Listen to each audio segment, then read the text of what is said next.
qui était à votre disposition. J'ai pas dit que les élus sont mauvais gestionnaires. Moi, ce qui m'intéresse, c'est comment vous avez construit la trajectoire. Alors, pour être précis, et parce que c'est normal que je vous en sois redevable, parce que j'ai cité un courrier. Ce courrier était envoyé à Mme Vautrin, pas à vous. Par contre, ce qui m'intéresse dans ces cas-là, c'est que les 16 milliards, c'est un chiffre que vous avez utilisé.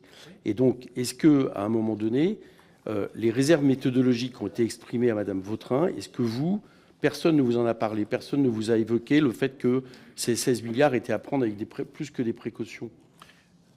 Je l'ai dit, monsieur le Président, quand on estait... L'exercice des services de Bercy, notamment pour les prévisions de déficit, c'est s'appuyer sur des données dont on dispose à une date donnée, par exemple sur les remontées d'impôts, de dépenses, et d'essayer de trouver le point d'atterrissage. Ce point d'atterrissage des dépenses des collectivités territoriales, c'est un exercice... J'ai devant moi, par exemple, les données qui avaient été fournies par la direction du Trésor en appui de cette note.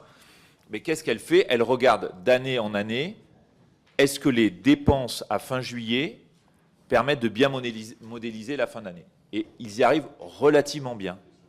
Donc voilà, donc ils se sont appuyés dessus. Ce n'est pas moi qui ai construit ce chiffre-là. Et on verra effectivement si en fin d'année, on est très loin ou pas de l'exercice. Mais moi, j'ai eu l'impression d'être à la fois, et d'ailleurs, ce n'est pas l'impression, d'être dans la transparence la plus totale avec le Parlement et prendre toujours les réserves qu'il fallait. Mais on ne peut pas non plus cacher la réalité quand elle est là devant nous et que les collectivités territoriales, sans expliquer que c'est des mauvais gestionnaires, bien sûr, pèsent par leurs dépenses sur le déficit public. On a les finances publiques en partage.